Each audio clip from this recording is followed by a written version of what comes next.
মায়ের একতারা সুর কতই ভালোবাসি, মায়ের দোতারা সুর কতই ভালোবাসি, তোরা বাজারে ঢোল বাজারে বাসি। গায় না? গাওয়া যাবে? বিশ্ব নাই বললেন ঢোল নয়, মুসলিম কালচার হলো দফ। ইয়াংরা বলো মুসলিম কালচার কি? দফ। আরো জোরে বলো কি? বাংলাদেশে এই দফ বাজায় না। এই দফ বাজিয়ে আমরাও ইসলামী গান করেছি মিশরে। ঢোল আর দফের মধ্যে পার্থক্য, ঢোলের দুই দিক আটকানো, বাজালে অন্তরে নেফাকি বেড়ে যায়। দফ হলো একদিক আটকানো আর একদিক খোলা, এটা দিয়ে গান গাইলে অন্তর ঈমান বাড়িয়ে দেয় কে? বিশ্বনবী মক্কা থেকে হিজরত করে মদিনায় আসবেন, হাজার হাজার আবাল বৃদ্ধ বিনতা বনিতা মদিনার সানিয়াতুল ওয়াদা নামক জায়গার মধ্যে দাঁড়িয়ে তাকিয়ে আছে কখন বিশ্বনবী আসবে। সবগুলোর হাতের মধ্যে একটা করে দফ, কখন বিশ্বনবী আগমন করবেন। দুপুর বেলা আবু বকরকে নিয়ে বিশ্বনবী মদিনায় আসলেন। চিৎকার চেঁচামেচি শুরু হয়ে গেল, মদিনার বাচ্চাগুলো দফ নিয়ে গাইতে শুরু করলো।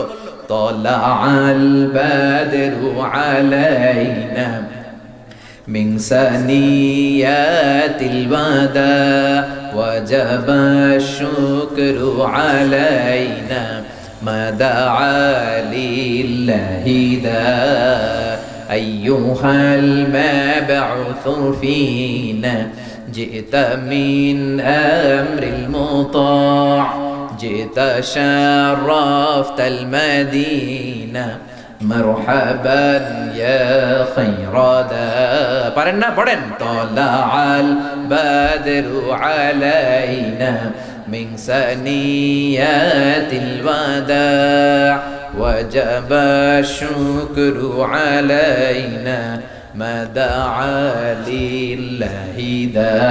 পড়েন আল্লাহু আকবার।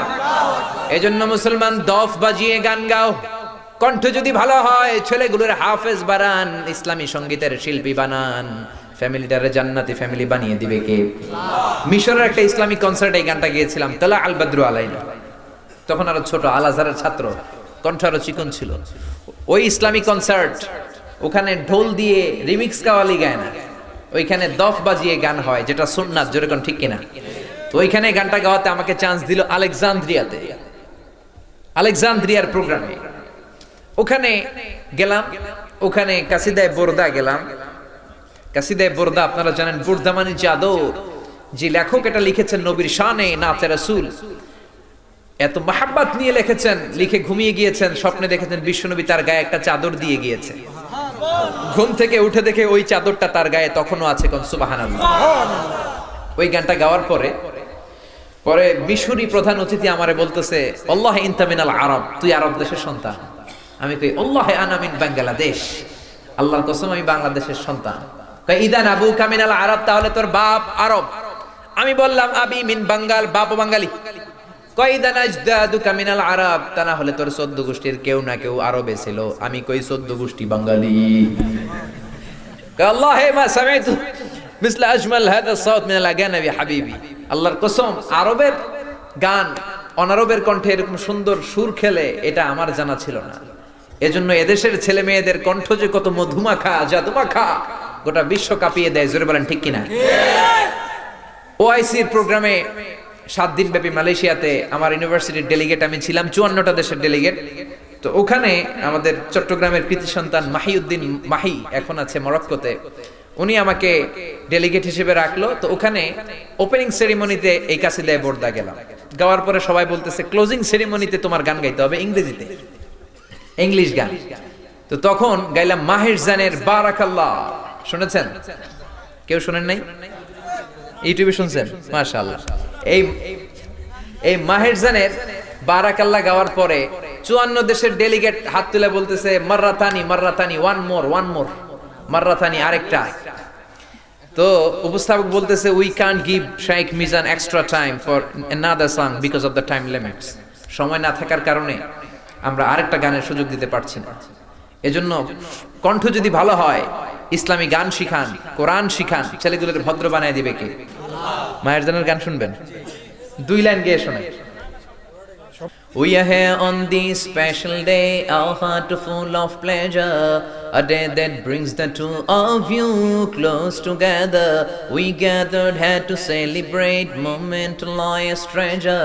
We ask Allah to make your love last forever. Let's raise our hands and make dua like the Prophet taught us, and with one voice let's all say Barakallahu lakuma wa baraka alaykuma wa jama'a bainakuma fi khayr. Barakallahu. এজন্য কণ্ঠ যেই বাবা মায়ের তাদের সন্তানদের যাদের কণ্ঠ সুন্দর, হাফেজে কোরআন বানাতে রাজি আছেন তো? ইসলামী সঙ্গীত শিল্পী বানাতে রাজি আছেন তো? এরপরে বিশ্বনবী বললেন কিয়ামতের আগে সময়ের বরকত কমে যাবে। 1 বছর মনে হবে 1 মাস, 1 মাস মনে হবে 1 সপ্তাহ, 1 সপ্তাহে মনে হবে 1 দিন। এই যে মাহফিলটা 7 বছর ধরে হয়, 27তম মাহফিল 27 বছর ধরে হয়। গত বছর যে মাহফিল হয়েছে, আবার এই বছর মাহফিল, আপনাদের কি মনে হয় যে 1 বছর হয়ে গেছে? মনে হয় কয়েক মাসের ব্যবধানে আবার বছরটা ঘুরে যেন চলে আসলো। জোরে বলেন ঠিক কিনা? এরপরে বিশ্বনবী বললেন কিয়ামতের আগে খাবারের স্বাদ কমে যাবে, খাবারের স্বাদ রব্বুল আলামিন উঠিয়ে নিয়ে যাবে। এইটাও এই আলামত সমাজে আছে না নাই? আচ্ছা, আগে আপনি ইলিশের যে মজা পাইতেন হুজুর, এখন এটা পান? আহা, হুজুর দূরের কথা, আমি কত কম বয়সে আমি যেটা পাইছি ওটা তো এখন পাই না, ঠিক কিনা? এরপরে আগে ফুলকপি দিয়ে, হাইব্রিডের ফুলকপি নামিয়ে দেশি ফুলকপি দিয়ে শোল মাছের ঝোল রান্না করলে কি স্বাদ। এরপরে কলাই চিনেন তো? কলাই, মাসকলাই ভাঙান না? এই মাসকলাই যখন ভাঙায় তখন বড় মাছের মাথা দিয়ে কচি লাউ দিয়ে রান্না করলে আহ, ওই যে অনেকের জিহ্বায় পানি চলে আসছে। এগুলো নাই তো। বিশ্বনবী যতগুলো কিয়ামতের আলামতি বলেছেন তার বেশিরভাগই সমাজে আছে না নাই? এগুলো শুনলে অন্তরে কি ভয় লাগে? আখেরাতের ভয় কি আসে? সে আখেরাতে মুক্তি পেতে হলে কোরআন মানার দরকার আছে না নাই? সুন্নাহ মানার দরকার আছে না নাই? জোরে। এজন্য বিশ্বনবী বললেন খবরদার, কিয়ামতের আগে আল্লাহর দেয়া মিরাস অনুযায়ী, কোরআনের মিরাস উত্তরাধিকার বন্টন আইন অনুযায়ী বন্টন হবে না। জোরে বলেন ঠিক কিনা? এরপরে বিশ্বনবী বললেন মিউজিক বেড়ে যাবে, নর্তকী বেড়ে যাবে, ডান্স ক্লাব বেড়ে যাবে। জোরে বলেন ঠিক কিনা? ভারী মিউজিক্যাল ইনস্ট্রুমেন্ট বেড়ে যাবে, এমন এমন গান শুরু হয়ে যাবে যেই গানগুলো শুনলে অন্তরের মধ্যে ডান্স দিতে মন চায়। জোরে কোন ঠিক কিনা? ইচ্ছে মতো হিন্দি গান বাজিয়ে ফেলে। বিজয় দিবসে বাংলা মায়ের কোনো গান নাই, কিন্তু বিজয় দিবসে ইন্ডিয়ান গান আছে না নাই? আবার বিয়ের অনুষ্ঠানগুলোতে যখন আমরা দাওয়াত খেতে যাই, সর্বনাশ, হুজুর আর মুজুর কিছু দেখে না, ইচ্ছে মতো গান লাগায় দেয়। বিয়ের অনুষ্ঠানে গেলাম, দেখি ওইখানে শেফালি আফারে ডাকে, আছে না নাই? ও শেফালি কেন পানে জর্দা মেশালি, তোকে দেখে গাই যে আমি রিমিক্স কাওয়ালি, আছে না নাই? আমি বললাম কিরে শেফালি ডাকে? কয় হুজুর শেফালি ডাকে না, এটা ইন্ডিয়ার গান। তো বাংলাদেশে ঢুকলো কেমনে? কয় হুজুর এটা বিয়ের গান, বড় চমৎকার গান, এইটা না শুনলে আমগো ভালো লাগে না। বাংলাদেশ এরকম কালচারাল ক্রাইসিসে এর আগে কখনো সময় কাটায়নি। একটা বিয়ের গান আমরা ছোট্টবেলা আগে শুনতাম, হলদি বাটো, মেহেদি বাটো, বাটো ফুলের মৌ, শোনেন নাই? এই গানগুলো নাই, ওই জায়গায় চলে আসছে ও শেফালি জর্দা মিশালি। জোরে বলেন ঠিক কিনা? এরপরে বিশ্বনবী বললেন তাতাউল ফিল বুনিয়ান, কিয়ামতের আগে বড় বড় বিল্ডিং বানানো শুরু হয়ে যাবে। ওয়া আনতারাল হাফাতাল আরাতাল আলাতা রিয়াশা ইয়াতাতাওয়ালুনা ফিল বুনিয়ান। বুখারীর বর্ণনায় বিশ্বনবী বললেন পায়ে দেওয়ার মতো জুতা নাই, গায়ে দেওয়ার মতো জামা নাই, খাওয়ার মতো খাবার নাই, এলাকার মধ্যে কোনো নাম ডাক নাই। এমন লোকগুলো হঠাৎ করে হুড় হুড় করে ধনী হয়ে যাবে, বড় হয়ে যাবে, আর বিশাল বড় বড় বিল্ডিং বানানো শুরু করে দিবে। কোন ঠিক কিনা? They will start to compete to construct and build high-rise buildings in the society. সমাজে বিশাল বিশাল টাওয়ার বানানোর প্রতিযোগিতা আছে না নাই? মুরব্বী কে আছে এখানে সবচেয়ে? আপনি বলেন। আজ থেকে 30 বছর আগে, এটা কি ব্রাহ্মণবাড়িয়াতে পড়ছে? এই ব্রাহ্মণবাড়িয়ায় 5 তলা কোনো বিল্ডিং ছিল? 5-7 তলা ছিল? ছিল না। এখন 5 তলা 10 তলা কোনো অভাব আছে? জোরে বলেন। কুমিল্লা শহরে যান, এটা কি কুমিল্লা না উত্তরা? চিনবেন না? ঢাকায় গেলে ঢাকারে চেনা যায় না। জোরে বলেন ঠিক কিনা? আরব দেশের শায়েকরা বিশাল বিশাল বড় টাওয়ার বানানো শুরু করেছে। এতদিন আগে ছিল ফকিরনি, এখন হঠাৎ করে তেল পেয়ে, স্বর্ণ পেয়ে আর গ্যাস পেয়ে ধনী হয়ে বিল্ডিং বানানো শুরু করছে। কোন ঠিক কিনা? এরা ফকির ছিল, ফকির। বাপদাদার চাচাদের কাছ থেকে শুনেছি হজের পরে খেজুর নিয়ে, তসবিহ ছড়া নিয়ে, জায়নামাজ নিয়ে এরা এই দেশে আসছে। এদেরকে ব্যবসা ছাড়া ডাকতো কাবলিওয়ালা। এগুলো বিক্রি করে যে টাকা পেত সৌদিরা, ওগুলো দিয়ে চলতো। আল্লাহ তাদেরকে তেল দিলেন, গ্যাস দিলেন, স্বর্ণের খনি দিলেন, আর তারাও টাওয়ার বানানো শুরু করলো। সবচেয়ে বড় টাওয়ার বানিয়েছে দুবাইতে, বুর্জ আল খলিফা, 818 মিটার উঁচু। ওটার মধ্যে একটা লিফট আছে যেটা আপনাকে 29 সেকেন্ডে, মানে আধা মিনিটেরও কম সময় টান দিয়ে 90 তলায় নিয়ে যাবে। সুবহানাল্লাহ কইবেন না?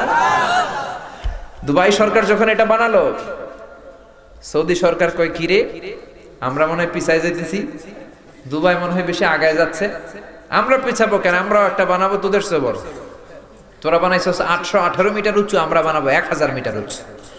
ওরা এটা বানানো শুরু করেছে জেদ্দা শহরের পাশে, লোহিত সাগরের তীর ঘেঁষা। এই জায়গাগুলো আমি ঘুরে এসেছি। কিংডম টাওয়ার নাম দিয়েছে তারা, কিংডম টাওয়ার, 1000 মিটার উঁচু। এটা যখন তারা বানানো শুরু করেছে, এখনো কমপ্লিট হয়নি, 2019 সালে এটা খুলে দেবে। কাতারের প্রধানমন্ত্রী কয় কিরে, সৌদি মনে হয় বেশি বাইরে গেছে, কমায় দেয়া লাগবে একটু। সৌদিওয়ালারা বানাইছে 1000 মিটার উঁচু, আমরা বানাবো কাতারের রাজধানী দোহায়, নাম দেব নাখিল টাওয়ার। ওরা বানাইছে 1000 মিটার উঁচু, আমরা বানাবো 1001 মিটার উঁচু। কত বড় শয়তান দেখেন, বড় থাকার জন্য 1 মিটার উঁচা বানাবে। আরবি যারা জানেন, নাখিল এসেছে নাখলা থেকে, খেজুর গাছ। এটা দেখতে খেজুর গাছের প্যাটার্নে হবে, 20 কিলোমিটার দূর থেকে দেখলে মনে হবে মরুভূমিতে খেজুর গাছ, আসলে 1001 মিটার উঁচু বিল্ডিং। জোরে কোন ঠিক কিনা? এরপরে চীনের সবচেয়ে বড় টাওয়ারের নাম সাংহাই টাওয়ার। তাইওয়ানে একটা আছে দি টাইপেরাং 101, 101 তলা। এরপরে রিয়াদে আছে রিয়াদ টাওয়ার। যারা হজ করেছেন দেখেছেন, কাবা ঘরের পাশে একটা আছে দি মক্কা রয়্যাল ক্লক টাওয়ার, ঘড়ির মনোগ্রামওয়ালা, 120 তলা। এরপরে আমি যেখানে ডক্টরেট নিচ্ছি, পিএইচডি করতেছি মালয়েশিয়াতে, ওখানে একটা আছে Petronas twin tower, but the local people they call it KLCC, the Kuala Lumpur conventional centre. এটা দুইটা মিনারের মতো, এইটা 88 তলা, এইটা 88 তলা, মাঝখানে 41st and 42nd ফ্লোরে একটা ব্রিজ ওরা বানিয়েছে, এটার ভেতরে থেকে ওইটার ভেতরে যাওয়া যায়। আচ্ছা বলেন তো, in the day of judgement, কিয়ামতের দিন আল্লাহ যখন পৃথিবীটারে ধরে একটা ঝাঁকুনি দিবেন, ওই ভূমিকম্পের চোটে একটা বিল্ডিং কি থাকবে? যারা বলেন থাকবে। ইদা জুলজিলাতিল আরদু জিলজালাহা ওয়া আখরাজাতিল আরদু আফকালাহা ইদা রুজ্জাতিল আরদু রাজ্জান ওয়া বুসাতিল জিবালু বাসসা। বলেন আল্লাহু আকবার। আল্লাহ যখন একটা শেক দিবেন, একটা ভাইব্রেশন করবেন, একটা কম্পন করবেন, পুরো পৃথিবীটাকে ধরে যখন রব্বুল আলামিন একটা ঝাঁকুনি দিবেন, ওই ঝাঁকুনির চোটে একটা বিল্ডিংও কি থাকবে না? কি জোরে বলেন। তাহলে গোটা বিশ্বব্যাপী এখন বিল্ডিং বানানোর প্রতিযোগিতা শুরু হয়েছে। বিশ্বনবী তাই বললেন, সৌদিতে কাবার পাশে বিল্ডিং। অবাক করা কাণ্ড, কেন যে সৌদি সরকার এগুলো বানায়? কোন মানুষ বিল্ডিং দেখার জন্য সৌদিতে যায় না, লাব্বাইক লাব্বাইক করে আল্লাহর ডাকার জন্য যায়। জোরে বলেন ঠিক কিনা? মিনা স্টাম্পিডে অনেক হাজি মরল, তারপরে ক্যারেন ক্র্যাশ করে অনেক হাজি মরল। এগুলো সৌদি গভর্নমেন্টের ভুল সিদ্ধান্ত। এই যে বিশ্বনবী বললেন টাওয়ার বানানোর প্রতিযোগিতা সমাজে আছে না নাই? জোরে বলেন। এরপরে বিশ্বনবী বললেন জুহুরুন নিসা কাসিয়াতুন আরিয়াতুন মাইলাতুন মুমিলাত। কিয়ামতের আগে সমাজে পোশাক পরিহিতা উলঙ্গিনী নারী বেড়ে যাবে। পোশাক পরিহিতা উলঙ্গিনী মানে পোশাকও আছে আবার উলঙ্গ। এটা আবার কেমন করে হয়? আমরা জানি পোশাক থাকলে উলঙ্গ নয়, আবার যে উলঙ্গ তার গায়ে পোশাক নাই। জোরে কোন ঠিক কিনা? তবে উলঙ্গও থাকবে, তার মানে মেয়েগুলোর পোশাক হবে পাতলা, কিংবা এমন টাইট ফিটিং ফ্যাশনেবল পোশাক, পোশাকও পরবে, বাইরে থেকে সব কিছু দেখা যাবে। কোন ঠিক কিনা? টাইট বোরকা পরার কারণে মেয়েটার দেহের উঁচু নিচু ভাঁজগুলো দূর থেকে টের পাওয়া যাবে। জোরে বলেন ঠিক কিনা? সব বোঝা যাবে।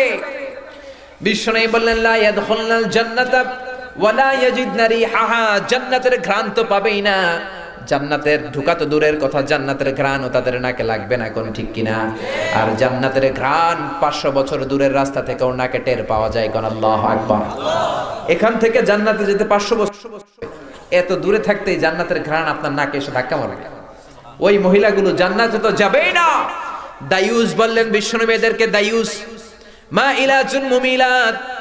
ছেলেদেরকে অ্যাট্রাক্ট করার জন্য রাস্তাতে পারফিউম মেখে বেরোয়, টাইট ফিটিং বোরকা পরে বেরোয়, ছেলেরাও তাদের প্রতি আকৃষ্ট হয়ে যায়। জান্নাতে তো ঢুকবেই না, জান্নাতের ঘ্রাণও পাবে না। জোরে বলেন ঠিক কিনা? এজন্য বড় ভাই যারা আছে, বোনদেরকে শালীন পোশাক পরাও, খবরদার। বাবা যারা এসেছেন, মেয়েদেরকে শালীন পোশাক পরাবেন। মেয়েদের পোশাক হবে ঢিলে ঢালা, মেয়েদের পোশাক হবে মোটা, এমন ঢিলে ঢালা পোশাক হবে পা থেকে মাথা পর্যন্ত যেন কিছু আন্দাজ করা না যায়। জোরে বলেন ঠিক কিনা? একটা সময় ছিল, অনেক শালীনতা ছিল, অনেক লাজুকতা, অনেক ভদ্রতা এই দেশের মেয়েদের মধ্যে ছিল। জোরে কোন ঠিক কিনা? জি বাংলা, স্টার জলসা, কিরণমালা, আইসা সব শেষ। একটা সময় ছিল মেয়েরা রাস্তার এক পাশ দিয়ে হাঁটতো, আবার রিকশার মধ্যে রিকশাওয়ালার কাছে শাড়ি থাকতো, মেয়েরা বসার পরে শাড়ি দিয়ে ঘোমটা দিয়ে দিত। কোন ঠিক কিনা? আবার মেয়েরা ছাতি নিয়ে বেরোতো, বৃষ্টি না থাকলেও ছাতি, যাতে কেউ তাদেরকে দেখতে না পারে। আবার আলেম ওলামারা যদি রাস্তা দিয়ে হেঁটে যেত, ওড়না দিয়ে মুখটাকে এক পাশে নিয়ে যেত, রাস্তার এক পাশে চলে যেত। আবার ওলামারা যখন, মাওলানা যখন চলে যেত, মেয়েরা আবার হাঁটা শুরু করে দিত। কোন ঠিক কিনা? আবার মহিলারা বাজার কেন্দ্রিক বেশি বের হওয়া শুরু হয়েছে। কোন ঠিক কিনা? এই দেশের নারীরা দুইটা জায়গায় সব চাইতে বেশি যায়, এক হলো বাজারে, দুই হলো মাজারে। কোন ঠিক কিনা? বাজারেও বেশি, মাজারেও বেশি। যাওয়া যাবে? মাজারে যাওয়া যাবে? যে কিছু চাওয়া যাবে? চাইতে হবে একজনের কাছে, তিনি কে? অনেকে মাজারে যায়, মাজারে যে চায়, মাজারে থাকা লোকটা তোমারে কিছু দিতে পারে না, দিতে পারে কে? আবার অনেকে গণকের কাছে যায়, গণক বাবার কাছে যায়, গণক বাবাও কি কিছু দিতে পারে নাকি? কেউ যদি কোনো গণকের কাছে যায়, মান আতা আররাফান ফাসালাহু আন শাইইন লাম তুকবাল লাহু সালাতুহু 40 লাইলা। গণকের কাছে যে যদি কিছু জিজ্ঞাসা করেন, মুহূর্তের মধ্যে আপনার 40 দিনের নামাজগুলোরে মুহূর্তেই বাতিল করে দিবে কে?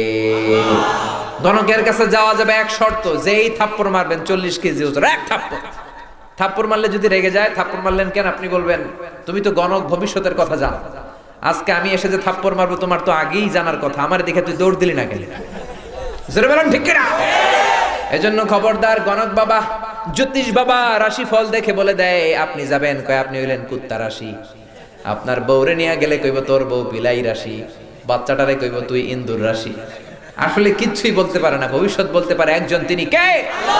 আবার অনেকে টিয়া পাখি নিয়ে বসে, টিয়া নাকি ভাগ্য বলে দেয়। মানুষের ইন্টেলেক্ট, নলেজ এন্ড উইজডম, তার রুচি এত নিচে নেমে এসেছে, টিয়া পাখির কাছে যায় মানুষ চায়।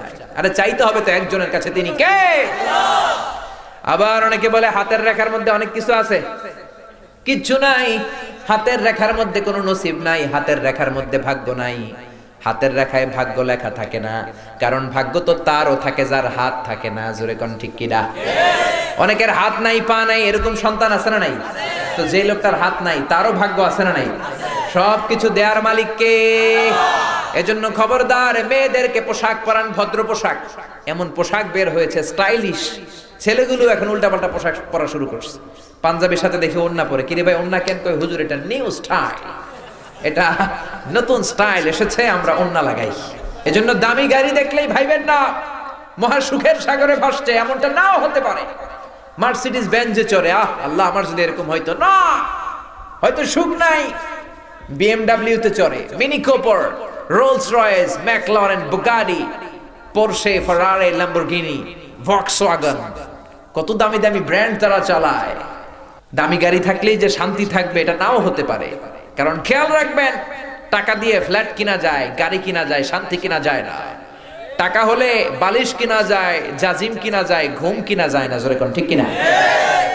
এজন্য টাকা যার বেশি, চিন্তা তার বেশি, টাকা যার বেশি, ভয় তার বেশি, টাকা যার বেশি, রোগ তার বেশি, টাকা যার বেশি, তার ঘরে অশান্তিও বেশি। কোন ঠিক কিনা? বউ, কোনো বউয়ের সাথে ভালোবাসা নাই। বউ কয় আমারটা আমি খাইছি, তোরটা তুই খাইয়ালো। ডাইনিং টেবিলে দিয়ে রাখছি, তোরটা তুই খাইয়া ঘুমায় পর আমি ঘুমায় গেলাম। আছে না নাই? বিবি চলে যায় আরেকজনের হাত ধরে পরকিয়া করে, মায়া কয় আব্বা আমি হইলাম কিরণমালা। পোলা এসে কয় ড্যাড আমি হইলাম ইয়ো ইয়ো। আমি কি? আমি হইলাম ইয়ো ইয়ো। এরপরে কিচ্ছু খাইতে পারে না, ডাক্তার কয় কিচ্ছু খাবেন না, তুই খাসি খাবি না, গরু খাবি না, ঝাল খাবি না, মুরগি খাবি না, চিংড়ি খাবি না, খালি ঘাস খাবি। ছাগলও খায়, তুইও খা। ঘাস বলতে আমি ভেজিটেবল বোঝাচ্ছি, শাক সবজি খাবেন, কিচ্ছু খেতে পারে না। কিন্তু আমার রিক্সাওয়ালার কি কোনো ঝামেলা আছে নাকি? আমার কুলিওয়ালা, ঠেলাওয়ালা, দিনমজুর, টাকা নাই, পয়সা নাই, তাদের কোনো চিন্তাও নাই। নিজেও মসজিদে নামাজে যায়, ছোট্ট বাচ্চাটারও নামাজ নিয়ে যায়। আবার নামাজ পড়ে যখন ঘরের মধ্যে ফিরে দেখে বিবি নামাজের মধ্যে দাঁড়িয়ে, আবার মেয়েটাও পাশে যায় নামাজে। আছে না নাই? বেশি সম্পদ হলে সুখ নাও হতে পারে, সুখ দেওয়ার মালিক একজন, তিনি কে? এরপরে বিশ্বনবী বললেন ইতাআতুজ যাওজাতি ওয়া হুকুকুল কিয়ামতের আগে বিয়ে করার পর ছেলেগুলো মারে ভুলে যাবে, বউয়ের পেছনে পেছনে দৌড়াবে। জোরে কোন ঠিক কিনা? আপনাদের এলাকায় মনে হয় এই ঝামেলা নাই? আছে?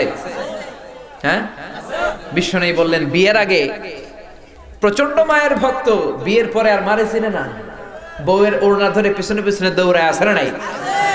প্রাণের ভাইয়েরা খবরদার, বউ চলে গেলে বউ আসবে, গার্লফ্রেন্ড চলে গেলে গার্লফ্রেন্ড আসবে, বন্ধু চলে গেলে বন্ধু আসবে, মা চলে গেলে মা আসবে নাকি? এক সাহাবী বিশ্বনবীর কাছে আসলেন, বিশ্বনবীর কাছে এসে জিজ্ঞেস করলেন মান আহাক্কু বিহুসনি সাহাবাতি ইয়া রাসূলুল্লাহ, কার সাথে সবচেয়ে বেশি ভালো আচরণ করব? বিশ্বনবী বললেন তোমার মায়ের সাথে। তারপরে কার সাথে? মায়ের সাথে। তারপরে কার সাথে? বিশ্বনবী বললেন মায়ের সাথে। তারপরে কার সাথে? চতুর্থবারে বিশ্বনবী বললেন তোমার পিতার সাথে। জোরে বলেন সুবহানাল্লাহ। মায়ের মর্যাদা পিতার চাইতে কয় গুণ বেশি? মায়ের মর্যাদা বাবার চাইতে বেশি না কম? এজন্য দেশের ক্ষমতায় আমরা মায়ের বসায় দিয়ে দিছি, যেহেতু 3 গুণ বেশি। জোরে কোন ঠিক কিনা? আবার বিশ্বনবী বললেন আল জান্নাতু তাহতা আকদামি উম্মাহাতিকুম, ও দুনিয়ার মানুষেরা শোনো শোনো, দুনিয়ার পুরুষ মানুষগুলোর পায়ের নিচে থাকে জুতা, দুনিয়ার পুরুষের পায়ের নিচে থাকে জুতা, জুতার নিচে থাকে বালি, আর এক একটা মায়ের পায়ের নিচে থাকে তার ছেলে মেয়েদের জান্নাত। জোরে বলেন ঠিক কিনা? এই পৃথিবীটারে 100 বার বিক্রি করলে জান্নাতের একটা চেয়ারের দাম হবে নাকি? এই পৃথিবীটারে 1000 বার যদি তুমি বিক্রি করে দাও, জান্নাতের একটা টেবিলের দাম হবে নাকি? রব্বুল আলামিন বললেন খবরদার, মায়ের সাথে যেন বেয়াদবি না হয়ে যায়। তুমি যত সেজদা করো, যত নামাজ পড়ো, যতগুলো হজ করো, যত ইবাদত করো, যত বড় দাড়ি রাখো, তোমার মা যদি তোমার উপর নাখোশ হয়ে যায়, তোমার সবকিছু বরবাদ। কোন ঠিক কিনা? এজন্য আল্লাহ বললেন 3 কারণে মায়ের মর্যাদা বেশি। এক হলো হামালাতু উম্মুহু, বাবা তোমারে পেটে ধরে নাই। জোরে বলেন পেটে ধরেছে কে? 2 নম্বরে ওয়াহানানা আলা, ওয়াহান বোঝার পরের বোঝা, যন্ত্রণার পরের যন্ত্রণা, কষ্টের পরের কষ্ট, বাবা তোমার জন্য কোনোদিন সহ্য করে নাই। সহ্য করেছে কে? আপনি যখন 4 মাসের বাচ্চা, মায়ের পেটে এক ধরনের চিনচিনে ব্যথা, আপনার বয়স যখন 6 মাস আর এক ধরনের ব্যথা, আপনার বয়স যখন আপনার মায়ের পেটে 7 মাস, বিশাল একটা বস্তার মতো হয়ে গিয়েছিল মায়ের পেটটা। কোন ঠিক কিনা? এই বস্তার কারণে আমার মা খেতে পারে নাই, ঘুমাতে পারে নাই। এই বস্তাটা নিয়ে আমার মা টয়লেটে যেত। জোরে বলেন ঠিক কিনা? এই বস্তাটা নিয়ে আমার মা রান্না ঘরে যেত, এই বস্তাটা নিয়ে আমার মা ঘুমাতে যেত, চোখের পানি ছেড়ে ছেড়ে আল্লাহরে বলতো আল্লাহ কবে তুমি আমার মানিক রে, আমার বাজান রে আমার হাতে তুলে দিবা। জোরে বলেন ঠিক কিনা? কত কষ্ট যে একজন মা নরমাল প্রসেসে ডেলিভারি করতে যে সহ্য করে, আপনি কল্পনাও করতে পারবেন না। এখানে ছোট্ট কয়েকটা বাচ্চা হয়তো সিজারের বেবি হইতে পারে, বাকি আমরা সবাই এসেছি নরমাল প্রসেসে, নরমাল ডেলিভারিতে। জোরে বলেন ঠিক কিনা? নরমাল ডেলিভারিতে একটা মা কত যে কষ্ট সহ্য করে শোনে। চিকিৎসা বিজ্ঞানীদের মতে একজন সুস্থ মানুষ 45 ইউনিট পেইন সহ্য করতে পারে। ব্যথার মাত্রা যদি 45 ইউনিট হয়, সে সহ্য করতে পারবে। 45 ইউনিটের বেশি যদি হয়, লোকটা হয় বেহুশ হবে, নয় মরে যাবে। আমার আর আপনার মা আমাকে আপনাকে এই জমিনের আলো দেখাতে যে 57 ইউনিট প্লাস, আই রিপিট, আমি আবার বলছি, 57 ইউনিটেরও বেশি পেইন, ব্যথা সহ্য করেছে, যেটা কোনো অ্যাক্সিডেন্টে আপনার দেহের 20টা হাড্ডি একসাথে ভেঙে গেলে যত ব্যথা, তার চেয়ে বেশি ব্যথা। জোরে বলেন আল্লাহু আকবার। এই জন্য বিশ্বনবী বললেন কিয়ামতের আগে, বিয়ের পরে ছেলেগুলো মারে ভুলে যাবে, বউয়ের পেছনে পেছনে ঘোরা শুরু করে দিবে। এই আলামতটাও এই সমাজে আছে না নাই? এরপরে বিশ্বনবী বললেন যুখরুফাতুল মাসাজিদি ওয়াত তাবাহি বিহা, কিয়ামতের আগে মসজিদগুলোকে বেশি বিউটিফিকেশন করা হবে, ডেকোরেশন করানো হবে। এখন মসজিদে টাইলস আছে, মসজিদে দামি কার্পেট আছে, মসজিদের মধ্যে এয়ার কন্ডিশন আছে, কিন্তু মুসল্লি নাই। কোন ঠিক কিনা?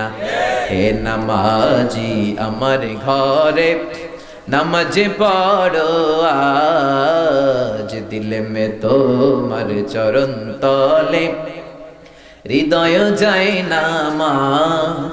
এ নামাজি আমার ঘরে নামাজ পড়ো আজ, দিলে মে তোমার চরণ তলে হৃদয় যায় নামাজ। পড়েন আল্লাহু আকবার। কাজী নজরুল কত সুন্দর করে মসজিদের কথাগুলো কবিতায় লিখলেন। মসজিদ কেঁদে কেঁদে আল্লাহর দরবারে ফরিয়াদ জানায়, মাওলা আমার মসজিদে কার্পেট আছে, জায়নামাজ আছে, লাইটিং আছে, কিন্তু মুসল্লি নাই। কোন ঠিক কিনা? বিশ্বনবীর জামানায় জুমার নামাজের যেই দৃশ্য ছিল মসজিদে নববীতে, ফজরের নামাজে ওই দৃশ্য ছিল। জোরে বলেন ঠিক কিনা? বাংলার জমিনে জুমার দৃশ্য আর ফজরের দৃশ্য কি এক নাকি? বলে ফজরের সময় যদি মসজিদে যান, দেখবেন মুয়াজ্জিন সাহেব, ইমাম সাহেব ৮৮ বছরের ঊর্ধ্বে বয়স, এরকম ৫-৭ জন ছাড়া আর কোনো যুবক মানুষ খুঁজে পাওয়া যায় না। কোন ঠিক কিনা? ৮০ বছরের বয়স বেশি যারা, এরা কি করবে? রাত ৩টার পরে তো আর ঘুমিয়ে ধরে না এদের জন্য মসজিদ নয়। তোমরা যারা ইয়াং আছো তাদেরকে ফজর নামাজে যেতে হবে। জোরে বলেন ঠিক কিনা? যেদিন এই বাংলার জমিনে ফজরের দৃশ্যের মতো জুমার দৃশ্য হবে, জুমার দিনের দৃশ্যের মতো ফজরের দৃশ্য হয়ে যাবে, ওই দিন বাংলার জমিনে এমনি করেই কালিমার পতাকা পতপত করে উড়বে। জোরে বলেন ঠিক কিনা? সেদিন আর মাহফিলের দরকার হবে না, সেদিন ইসলামের রাজ কায়েম হয়ে যাবে। জোরে বলেন ঠিক কিনা? এজন্য ফজরের নামাজে যাবেন। মুনাফিকদের আলামত, বিশ্বনবী বলেন মুনাফিকদের কাছে সবচাইতে কঠিন নামাজ হলো দুইটা, এক হলো এশার নামাজ, আরেকটা হলো ফজরের নামাজ। জোরে বলেন ঠিক কিনা? এই জন্য বিশ্বনবীর বলা এই সুন্নত গুলো মানার দরকার আছে না নাই? বিশ্বনবীর সুন্নাত আছে যেখানে আমরা আছি। এজন্য বিশ্বনবীর বিরুদ্ধে যারা কথা বলে তাদের সাথে আমাদের কোনো সম্পর্ক। এই বাংলার জমিনেও বিশ্বনবীর বিরুদ্ধে ব্লগে লেখে এরকম বেয়াদব আছে না নাই? ধর্মকারী একটা পেজ আছে, পড়লে অবাক হয়ে যেতে হয়। আমার নবীর বৈবাহিক জীবন নিয়ে এই বেয়াদবগুলো কথা বলেছে, আমার নবীর ফ্যামিলি নিয়ে কথা বলেছে, আমার নবীর আচরণ নিয়ে কথা বলেছে। বলেন তো এগুলো কি মানুষ না অমানুষ? এগুলো জাহান্নামের নরকীট, এগুলো পিতৃ পরিচয়হীন জারদ সন্তান। চিৎকার করে বলো ঠিক কিনা? আমরা দুই জায়গায় খুব দুর্বল, এক হচ্ছে আমার কোরআন, আরেক হচ্ছে আমার নবীর সম্মান। ওই জায়গায় যদি কেউ বাম হাত ঢুকায়, ওই হাত কেমনে ভেঙে দিতে হয় সেটাও আমরা জানি। জোরে বলেন ঠিক কিনা? এই জন্য খবরদার, বিশ্বনবীর বিরুদ্ধে যারা কথা বলবে এদেরকে ছাড় দেয়া হবে না। জোরে বলেন ঠিক কিনা? আমরা নবীর সুন্নাহ নিয়ে বাঁচতে চাই, মরতে চাই। রাজি আছো মুসলমান? কে কে রাজি? দু হাত উঁচু করে আল্লাহর দেখা। একদল আছে নরম সুন্নাত মানে গরম গুলা মানে না, আছে না নাই? মিষ্টি খাওয়া সুন্নাত, ওইটা মানে মায়ের খাওয়া যে সুন্নাত, ওইটা মানে না, আছে না নাই? সুন্নাত নয় শুধু দাওয়াতের মেহমান, সুন্নাত নয় শুধু খাওয়া শেষে মধুপান, আরো কিছু সুন্নাহ আছে তুমি জানো কি? জানলেও জীবনে কখনো তা মানো কি? চিৎকার করে বলেন ঠিক কিনা? এজন্য মুসলমান মানলে সবটাই মানতে হবে। প্র্যাকটিসিং মুসলিম বলে যদি নিজেকে দাবি করো, পাক্কা মুমিন বলে যদি দাবি করো, ফাতিহা থেকে শুরু করে নাস পর্যন্ত যতগুলো আয়াত আছে সবগুলো মানার দরকার আছে না নাই? এজন্য বিশ্বনবী বললেন কিয়ামতের আগে মসজিদের ডেকোরেশন বেড়ে যাবে। তো ডেকোরেশন ওয়ালা মসজিদ এখন সমাজে আছে না নাই? এত বিউটিফিকেশন, লাইটিং, ফাইটিং, ডেকোরেশন দেখলে বুঝার উপায় নাই এটা কি মসজিদ নাকি কমিউনিটি সেন্টার। জোরে বলেন ঠিক কিনা? এরপরে বিশ্বনবী বললেন কিয়ামতের আগে লা ইউকসামুল মিরাসু আলা ওয়াজহিন সাহি, সঠিক পন্থায় মিরাজ বন্টন হবে না। লিজ্জাকারি মিসলু হাজ্জিল উনসাইন, ছেলের যা দিবা মেয়ের তার অর্ধেক দিতে হবে। এইটা কার আইন? নাকি দেশের আইন? কার আইন? ছেলেরে যদি 2টা ফ্ল্যাট দাও, মেয়ের একটা ফ্ল্যাট দিতে হবে। কে বললেন? ছেলেরে যদি 10 লাখ টাকা দিয়ে দাও, মেয়েরে 5 লাখ দিতে হবে। কে বললেন? এখন অনেক বাবা আছে, মেয়েরে বলে মা তোর বাইরে সব দিয়া দিলাম, তোর লাগে হাত তুলা দোয়া কইরা দিলাম। আছে না নাই? দোয়া তো আপনি করবেনই, সবার জন্য দোয়া করবেন, যার যেটা দেয়া দরকার ওইটা দিয়ে তারপরে দোয়া। জোরে বলেন ঠিক কিনা?